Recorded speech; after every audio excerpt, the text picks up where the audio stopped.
Good morning. कसे आहे सगळे? Happy Sunday. एकदा एका माणसाला एक असं गळ्यात सगळं लोखंडाचं खूप साखळदंड घातलेला एक माणूस दिसतो. तो असा दगड उचलतो, लावतो, फेकतो, असं त्याचं चाललं असतं. तो त्याला थांबवतो आणि विचारतो, तू हे काय करतोयस? तो म्हणतो, मी परीस शोधतोय आणि मला परीस सापडला की हे सगळं सोन्याचं होणार आहे. हा म्हणतो, ठीक आहे, ऑल द बेस्ट. चालला जातो पुढे. 1-1.5 वर्षानंतर तो त्या गावातनं जात असताना त्याला पुन्हा तो माणूस दिसतो आणि तो बघतो की त्याच्या अंगावरचं सगळे साखळदंड सोन्याचे झालेले आहेत आणि तो पुन्हा असंच दगड लावतो, फेकतोय, दगड लावतो, फेकतोय. तो त्याला विचारतो, आता काय करतोयस?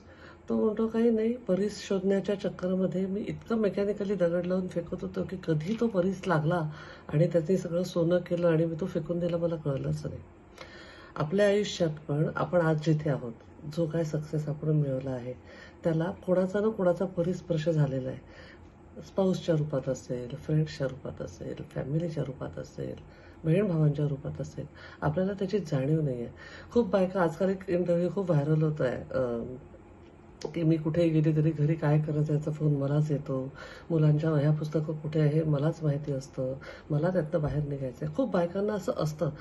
बायकांच्या लाईफमध्ये अपॉर्च्युनिटी आलेल्या असतात, पण त्या त्यांना कॅच किंवा ग्रॅब करता येत नाहीत. आपल्याला तो परीस ओळखता येत नाही.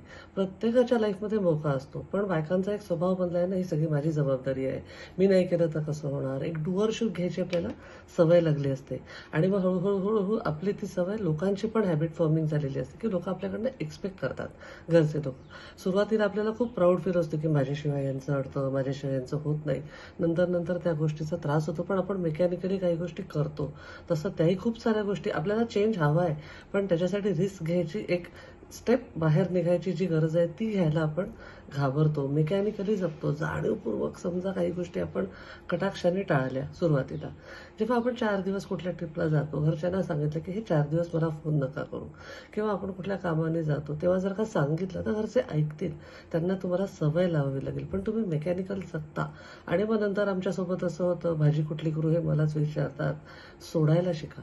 खूप जण त्यात अडकून राहतात.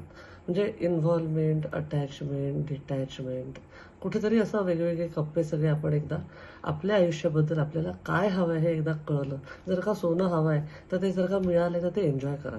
परिस्पर्श झाला आहे तर तो ग्रॅटिट्यूड ठेवा सगळ्यांबद्दल. उगाच आमच्या लाईफमध्ये हे नाही ते नाही करत बसण्यापेक्षा नेमकं काय हवं आहे त्याच्या दृष्टीने माणसं असो की बायका, प्रत्येकाला लाईफमध्ये काहीतरी मिळवायचं, पण ते मिळालेल्याची जाणीव नाही आहे. आपण ते मिळवण्याच्या प्रोसेसमध्ये जे केलं तेच सगळं करतोय मिळाल्यानंतरही. जर का इतका पर्टिक्युलर ह्याच्यापर्यंत पैसा कमवायचा तर तो पैसा उपभोगा. पुन्हा पैसाच कमवण्याच्या मागे जर का तुम्ही सगळं घालता तर तुम्ही आयुष्य नाही जगत आहेत. विचार करा. Stay blessed. I love you all.